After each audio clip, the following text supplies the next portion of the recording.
You're watching and listening to the Electronic Intifada live stream. I'm Ali Abu Ni'ma here with my colleague Nora Barrows-Friedman. After 22 months of unprecedented carnage, three things are clear. First, the Israeli regime will not end the genocide in Palestine of its own will. Second, the US government, Israel's principal collaborator, as well as the majority of Israelis and the regime's proxies and lobbies in the West, are fully committed to this genocide and to the destruction and erasure of every remnant of Palestine from the river to the sea.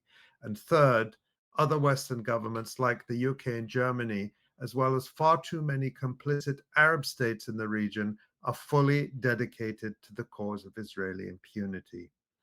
Those are the words of international human rights lawyer Craig Mokhiber in an article he wrote late last month for Mondowise, headlined "How the UN Could Act Today to Stop the Genocide in Palestine." Craig Mokhiber is supporting an initiative to force Israel to stop the genocide in Gaza using the UN's Uniting for Peace mechanism. Craig and I both spoke in an online seminar about this initiative last week, chaired by Dr. Jill Stein. We were, of course, joined by many other incredible speakers, and I believe that's online if you want to watch it. Under the initiative, the UN General Assembly would act by denying Israel's credentials, calling for sanctions and a military embargo, establishing a criminal tribunal, reactivating the UN's anti-apartheid mechanisms, and mandating a UN protection force to protect civilians and facilitate aid, as well as to preserve evidence of Israeli war crimes. We're going to talk about all this and more with Craig Mokhiber, who joins us live now. Hi, Craig. Hi, Craig. Hi, Nora. Hi, Ali. Nice to be with you again. Welcome back to the Electronic Intifada live stream. Craig, before we get onto some of those topics, let's start with your reaction to Israel's air attack on Doha, the Qatari capital, on Tuesday. Israel said it was intended to kill the Hamas negotiating team led by senior figure Khalil al-Hayya. Hamas said that al-Hayya survived, but the attack killed 6 people, including al-Hayya's son and an aide and a Qatari citizen. Israel itself reportedly acknowledged to the US on Wednesday that the attack failed to kill Hamas's senior leaders. Meanwhile, on Wednesday, Yemen's Al Masira TV reported that Israeli strikes targeted a health facility in Sana'a and a government building in the Al Hazm district. There have also been reports in the last 24 hours of Israeli attacks on other Yemeni civilian targets, including media outlets, killing and injuring dozens of people.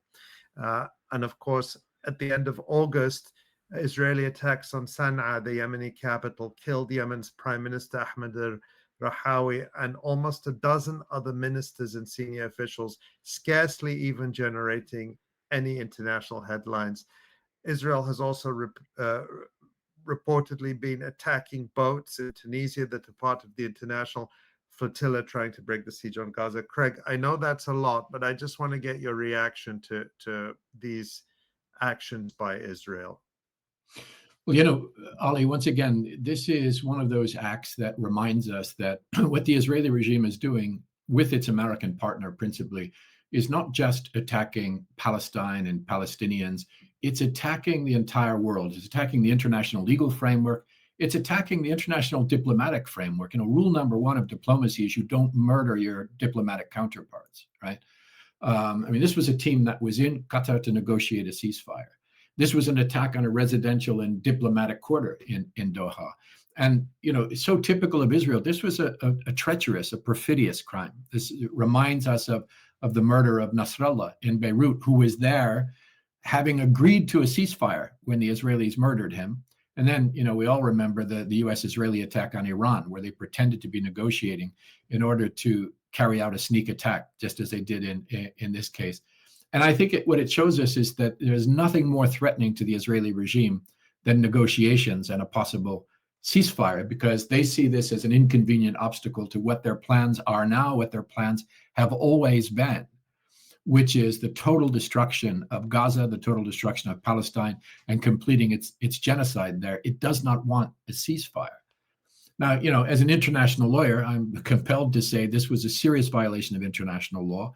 It was the crime of aggression under the UN Charter. It's a grave breach of international humanitarian law, gross violation of international human rights law, the crime of murder. But very much, as I'm saying, an attack on international law itself and on the idea of diplomacy. So how does Israel do this? Israel does this because this is the product of decades of impunity, guaranteed by the US, guaranteed by our tax dollars. And Israel, because of that sense of impunity, it doesn't deny its crimes, it brags about them, right? It was also, I have to say, a clear case of US complicity. It's so funny to watch these corporate reporters talking to Trump and to people in the administration about what he knew and what he could have done and so on. This is all part of the greater show. This was U.S. complicity. The U.S. drew negotiators to Qatar with a kind of a loosely drafted non-proposal.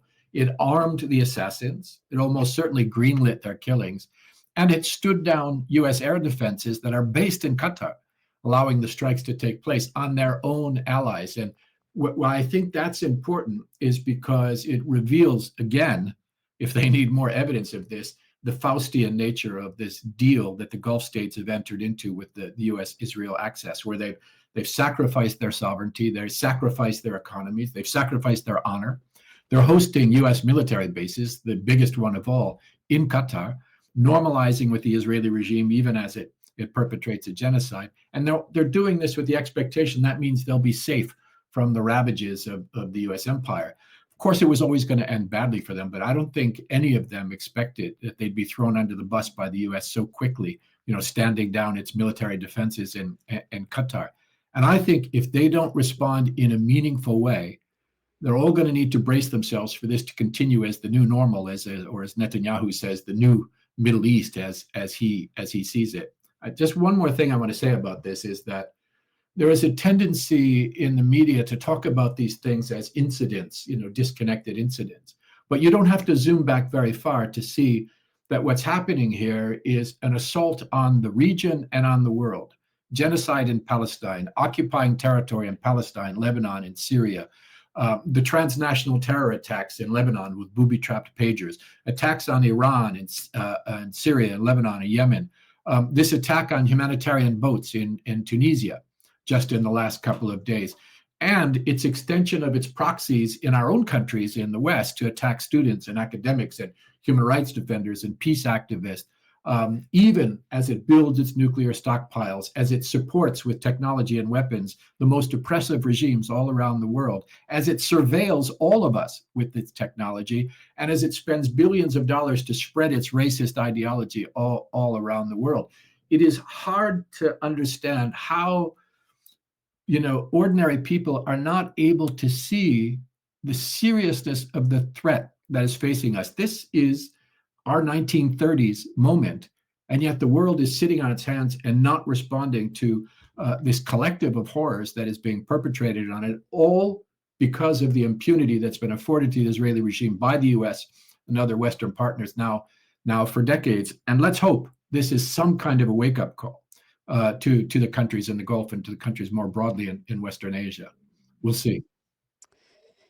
Well, let's talk a little bit about the Uniting for Peace mechanism. In your article for Mondo Weiss that we referenced earlier, you argue that the UN can bypass an inevitable U.S. Security Council veto and actually act to materially force Israel to stop the genocide using this mechanism. Explain very simply what that is and why you think it's worth the effort to try and use it right now, especially when so many international mechanisms seem to have been completely paralyzed or have failed. The so-called international rules-based order, as you said, is it's rotting. I mean, it's nothing. It's completely gone at this point. Yeah, well, it's being pulled apart piece by piece and by design. That there's no question about it. But the world as it is now, the only universal intergovernmental organization is the United Nations, and the United Nations has good parts and bad parts. It has some very good parts in the heroic UNRWA colleagues, 360 of them who've been murdered by the Israelis during this current wave of genocide, many along with their families, independent human rights mechanisms that have been documenting and speaking out and doing advocacy, like Francesca Albanese, who has not only received death threats and harassment everywhere she goes, but U.S. sanctions for doing so. There are parts of the UN that are good and that are helping to serve the cause. And I don't think we want to throw out the baby with the bathwater, but as we've discussed on this show before, the political side of the house is failing miserably. And part of it is failing by design. That's the Security Council, which was created by the powerful victors of World War II to give themselves the veto to prevent anything meaningful from happening that they didn't agree with. That's the imperial piece. That's a disaster, but that's a disaster by design, right? So you have a lot of states who like to throw up their arms and say, well, we tried, but the Americans vetoed it. And what we're saying is there are things that can be done to get around that veto. And the most obvious one is this thing called the Uniting for Peace resolution. This resolution, this Cold War relic from 1950, that actually gives the General Assembly, which is the democratic body, the body where there's no veto and where every country in the world has a vote, one vote, that it actually is empowered by Uniting for Peace to act when the Security Council is blocked by a veto. And it has done so in the past. In 1956, it mandated the UN Emergency Force, which was deployed to the Sinai during the height of the Suez Crisis, against the wishes of both the French and the British, who had vetoes in the Security Council, against the wishes of the Israelis. And it actually managed to deploy a force there to help to respond to the Suez crisis. The Uniting for Peace resolution has been used several times since, including with regard to Palestine, including during the current genocide, but always just for symbolic resolutions that called for a ceasefire and humanitarian aid and all those sort of things, but without any practical measures. And what we're saying is that legally and with a precedent and with all the powers that they need, the UN General Assembly, without the fear of the US veto, could adopt a resolution under Uniting for Peace with specific actions. It could declare economic and diplomatic and political sanctions against the Israeli regime. It can't enforce them, but it can adopt them, it can monitor them, it can expand them, it can give a multilateral diplomatic cover to all countries to advance those sanctions. It could do the same with a military embargo. It could demand the withdrawal of Israel's UN General Assembly credentials, as was done with South Africa during the apartheid regime. It could establish a criminal tribunal to actually bring cases against Israeli perpetrators at all levels. Great that the ICC has made some modest movement in there. Great that the ICJ is addressing genocide. But what you need is a much more massive response to a massive set of crimes being perpetrated by Israel, not just to hold them accountable in the future, but to ratchet up the sense of deterrence against these perpetrators, and not just those who would shelter in Israel, but those who are dual nationals and who are flying back and forth, participating in the genocide, and then walking the streets of our own cities as well. And it could reactivate the UN's anti-apartheid mechanisms that were one small but important piece of the struggle against the South African regime as well. And then finally, what it could do, and it could do this, it could adopt a mandate for a multinational protection force to be deployed to Palestine with a specific mandate to protect civilians, to facilitate humanitarian aid, to preserve evidence of Israeli crimes, and to begin the process of recovery and reconstruction. There are no legal hurdles to this. It's entirely possible. There is a tradition of enough of a voting margin. We'd need 2/3 in the General Assembly. In other historic resolutions there, all of those things are possible. And we are at a historic moment here, not only because of the situation on the ground where much of the world is waking up and saying, wait a minute, this really is genocide. Wait a minute, they are starving them to death. Wait a minute, they are massacring civilians. But that there was a deadline that was set by the General Assembly a year ago that will expire on about the 18th of September, in just a matter of a few days, at which, if Israel has not complied with the findings of the International Court of Justice, it has not. If it has not complied with the demands of the UN General Assembly, it has not. The General Assembly has said it will adopt further measures. Now, the risk is those further measures will either be meaningless, like another resolution calling for a ceasefire, or some other rhetorical thing, or potentially damaging, like this idea being circulated by the French and the Saudis of a so-called stabilization force, which will do, in my view, more harm than good, or that it won't act. And in that vacuum, you'll see something emerge like the mad delusions of President Trump and his so-called great occupation of Palestine to be one big casino in a kind of private occupation that we haven't seen since King Leopold claimed to own the Congo and used it for his own economic benefit. This is the one proposal which is not based upon a Chapter 7 mandate to be imposed against the will of the Palestinians, which is not a proxy occupation force, which is not something that comes after the genocide has been concluded, but which could be deployed now against considerable hurdles that we can talk about, but which could be deployed now to actually protect Palestinians from genocide as it is happening. And in the past, this has not happened because these kinds of conversations take place in the shadows of Turtle Bay, in the back rooms of the UN in New York City. And what we are trying to do is to drive this conversation into the light of public scrutiny, where states that rhetorically, we're not trying to convince the Americans and the Israelis or their little puppet regimes in the South Pacific or a couple of far-right regimes that might vote with them. We're trying to tell the rest of the world, you have to now tell the world under the light of day that you either say yes or you say no to a protection force that could be deployed to Palestine to save the lives of a people facing extermination. And the hope is that that will, to some degree, change the political calculus, change the incentive structure under which these delegations behave and these countries behave in multilateral fora like the UN, to get to the first step where all they have to do is to adopt this resolution. Now, this, I want to say before I shut up and listen to questions, this does not replace the long-term strategy for Palestinian liberation.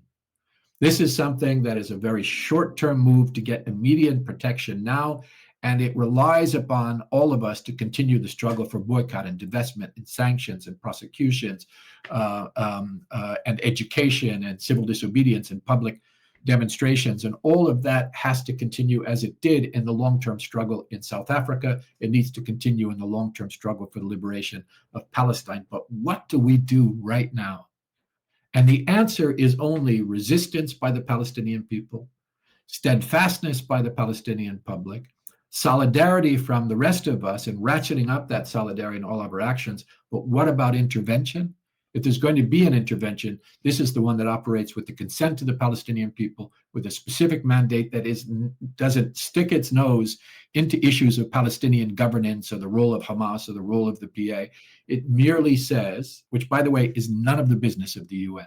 That's up to the Palestinian people. It merely says, we're going to deploy this force, and in this force, you're going to have, I mean, imagine Spanish, Irish, Slovenian, South African, Namibian, Colombian, Brazilian, Indonesian, Malaysian, all of these contingents sent from countries entering by land, sea, air, under an international mandate, not as an invasion and combat force, but as an armed protection force for the Palestinian people. There's a chance, not 100%, not a panacea, but there is a chance to use a power that exists to intervene to save lives. And all we're asking, tell us one by one, 193 countries, yes or no to protecting Palestine from annihilation. And if you say no, then you have revealed yourself, not just to the world, but to your own people, and suffer the consequences then. Thanks, Craig. That's a great explanation of what you have in mind. I was going to ask you about, you do a good job of this in your Mondoweiss article and also in the seminar that you and I were both part of the other day, in explaining why this international force is not like some of the others we've seen mandated by the UN, which are really a cover for US imperialism, or are there actually to protect Israel from its victims, as we've seen with some of the other types of UN or international forces that have been talked about. This would be something different. You can say something about that if you want to, although I feel you've addressed it to an extent. But what really I want to push you on is, how realistic is all this? You've argued already and convincingly that states do not need any further UN resolution to act to stop Israel's genocide. They have all the authorization they need, including for military action. And indeed, they have the legal obligation to act under the UN Genocide Convention. But only a few countries have done anything at all. Why would a Uniting for Peace resolution make a difference when what is clearly missing here is not legal cover, but political will? How much support are you seeing for a United for Peace resolution now, when the UN General Assembly convenes later this month in New York? And also, a question that I see people asking in the comments is, there's lots of people who want to lend their support to this. How can ordinary people who are watching and listening to us today, help to push this process forward? So a challenge, and also, how can we do it? Yeah, there's a lot in there. Well, first, you're right that any country can legally intervene, either individually or collectively with others, to stop this genocide and these grave breaches of international humanitarian law. And as I have written, these are obligations. Those obligations already exist. They don't need anything further to do so. But we all know that in concrete terms, the only government that has done so has been the Ansar Allah government in Yemen, which has intervened as being mercilessly attacked for doing so, right? Others, I think that there is a sincere outrage at what is happening, but most states behave in very conservative ways. And the argument here is that if you provided a multinational mandate from the United Nations that provides diplomatic cover, political cover, some legal strengthening of the case, other states may be willing to step forward in a way that they're not willing to expose themselves to simply go and attack the Israeli regime unilaterally. So this provides further incentive. As I said, all of this is about changing the incentive structure, changing the political calculus to the extent that we have the power to do so, so that almost universal inaction could be turned not into universal action, but some action from some countries. And there is support. Some of the most vocal voices have been the president of Ireland. And the president of Ireland doesn't command Irish foreign policy in the way that presidents in other countries do, but it's not unimportant. And there's a lot of, as you know, Ali, having just returned, there was a lot of support in Ireland as well for these kinds of initiatives. But, others, such as the president of Colombia, who have not only spoken out in support of this, but have already begun action around this question, and still others who you would expect to step forward within the Hague group, for example. All you need is one country to ask for this. But in order to push it through, you would need a group of so-called co-sponsors. So a group, ideally a cross-regional group of countries that have said the right things and begun to take action in Europe, in Africa, in Latin America, in Asia, and so on, to shepherd it through in the General Assembly. It is entirely possible. It's only a question of political will. And of course, the elephant in the room is the United States, as always, or the elephant in the china shop is the United States, because of course it will do everything that it can, lawfully and unlawfully, to try to first prevent the adoption of the resolution, and second, to try to prevent its implementation. But the first part, the adoption of the resolution, that's entirely possible. Not easy, but that's a diplomatic challenge that I think could be overcome if, and I'll just repeat it again, if we can get the conversation into the light enough that delegations aren't hiding in the shadows and taking the easy way out, which is a rhetorical resolution that condemns Israel and calls for a ceasefire. If we can force it into the light and force them to answer this specific question of a protection force, then that helps to change that political calculus. Then you have the question of what happens once the force is trying to deploy, and that is far from guaranteed. But a force of contingents made up of Spanish and Irish and Slovenian and South African and Namibian and Kenyan and Colombian and Brazilian and Malaysian and Indonesian contingents sailing under the UN flag it's not a slam dunk that even a ruthless regime like the Israelis, who have attacked UN peacekeepers in Lebanon, who have murdered UN staff in Gaza, it's not obvious that they would then be in a position to directly attack those forces coming with a specific mandate not to engage in battle with the Israelis, but to provide protection in Gaza, where, by the way, the International Court of Justice has affirmed Israel has no say.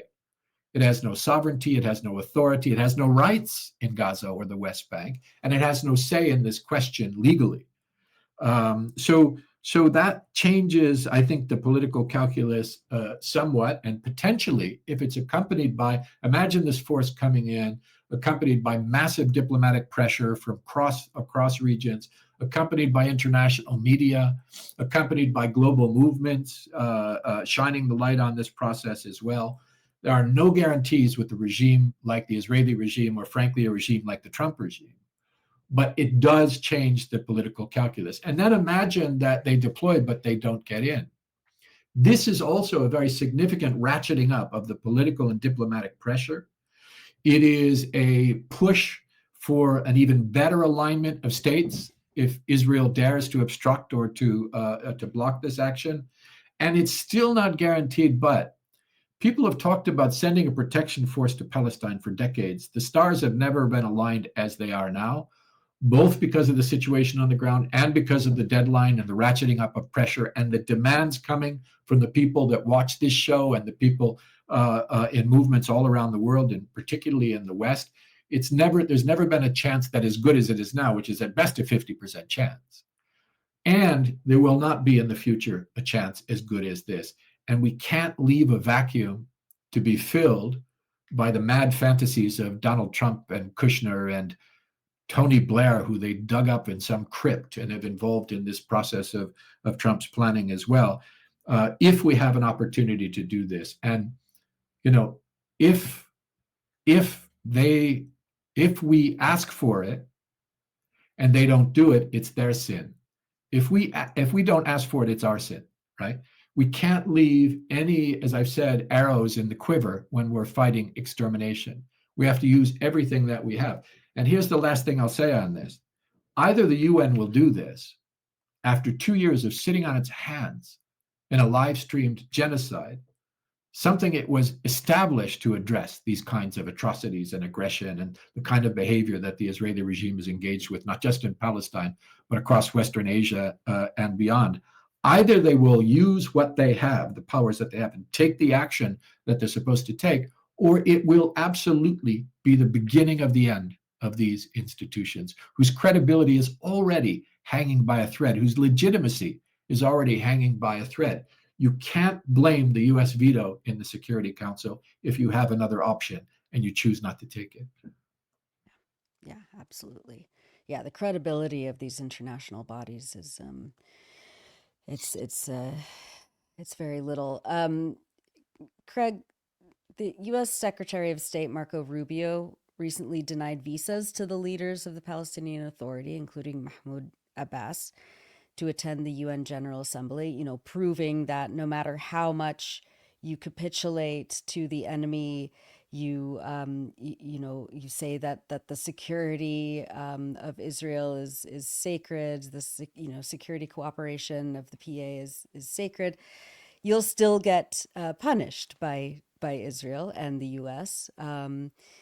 And leaving aside the issue about the legitimacy of Abbas as a leader and of the PA's complicity in Israel's occupation and other crimes, what has the UN's reaction been, and what should it what should it be to this gross interference by the host country, who can, who can and cannot attend? And then to that end, the U.S. State Department just levied sanctions against three major human rights organizations in Palestine that have been meticulously documenting Israel's crimes and creating, files and files and files that have been sent to the ICJ and the ICC. And then of course, Antonio Guterres, the UN Secretary General, is not lifting a finger to do any of the measures that the UN, as you said, was established to do in times of occupation and genocide and ruthless ethnic cleansing. How do you see these kind of three newsy items fitting together? What does this say about how much stake people should be putting in the UN at the top levels to hold anybody accountable at this point? Well, we have to try. I mean, absolutely, we have to try, and we have to keep the pressure on. I mean, you've heard my critique of the UN Secretary General and the political leadership of the UN, over and over again. I think they were the wrong people at this moment in history, and they're going to have to live with their abdication, with their failures as well.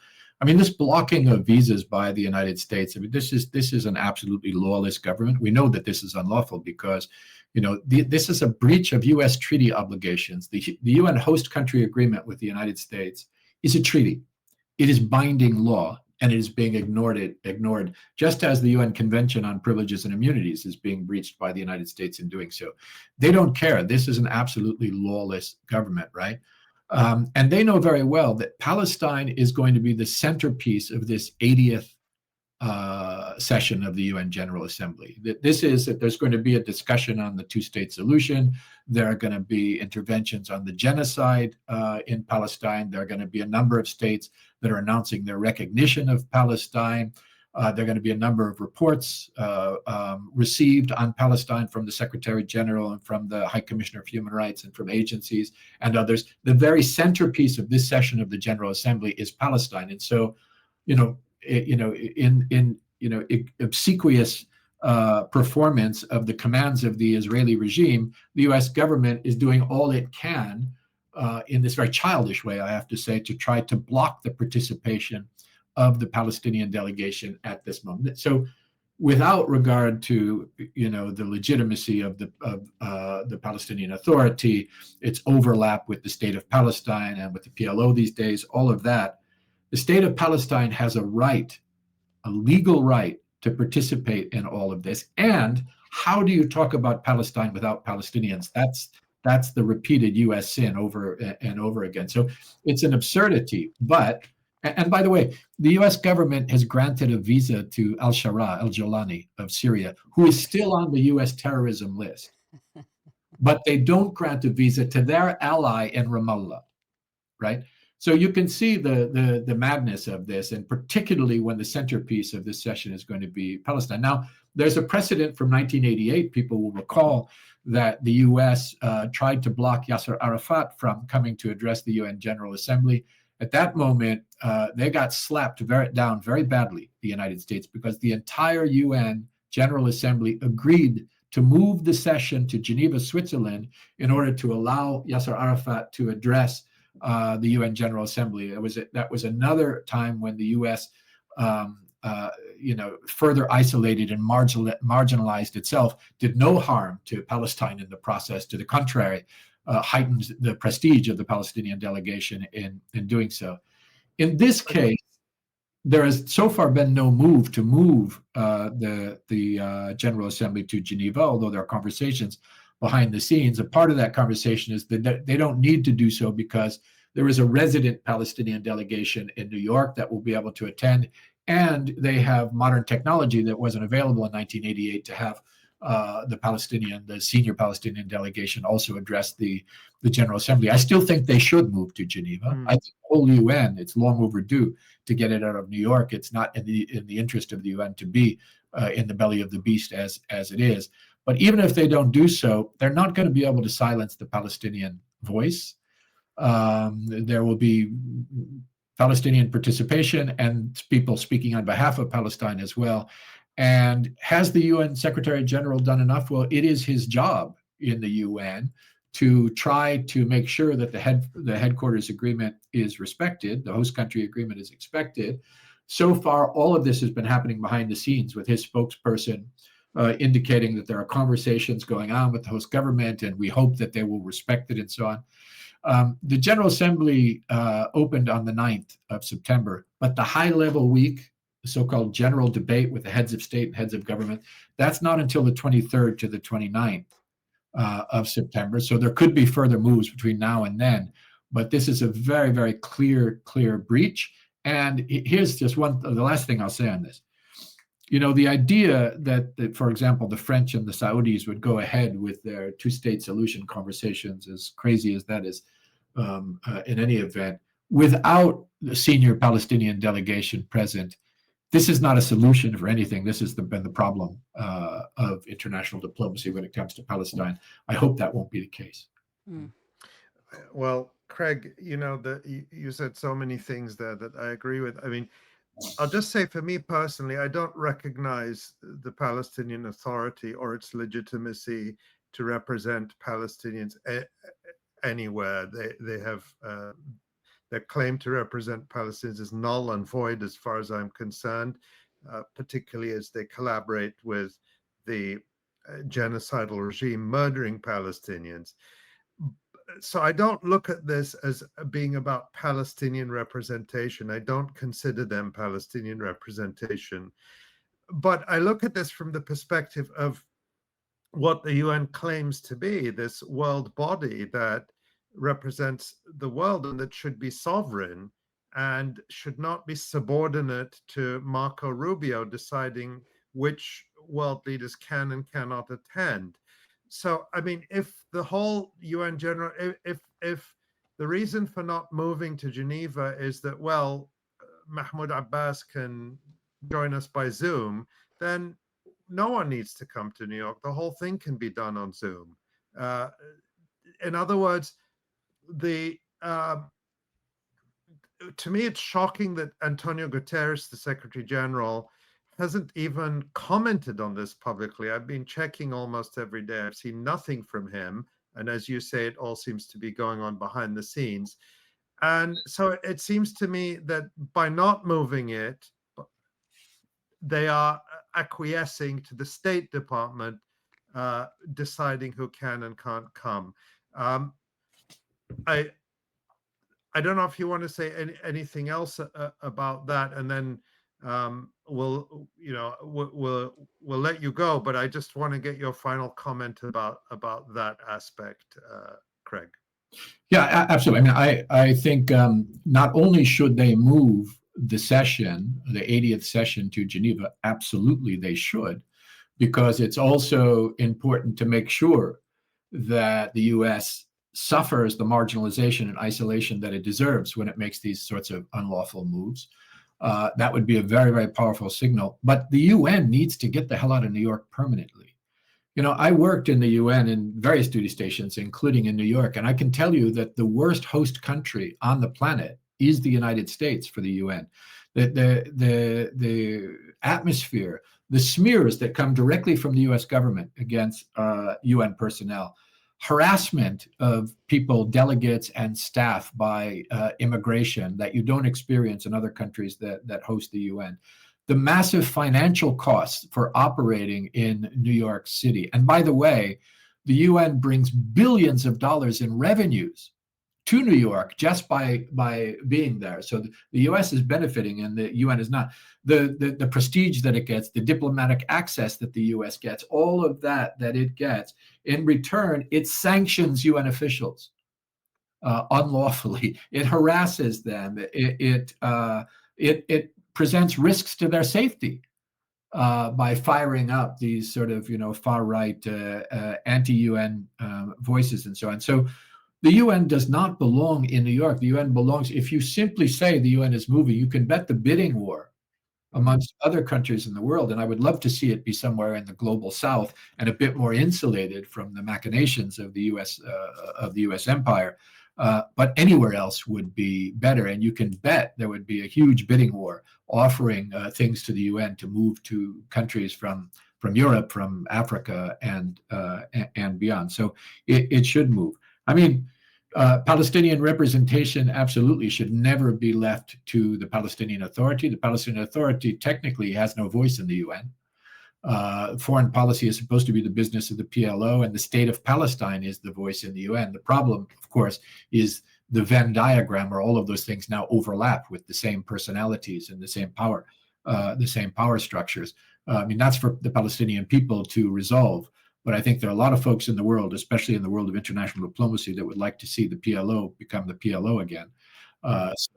So this problem could be avoided. I don't know if I didn't say anything about the sanctions on the Palestinian human rights organizations. I didn't mean Nora to skip over that, but I know we're short on time, so I'm in your hands. Yeah. Well, we'll come back and talk about this and other things, Craig.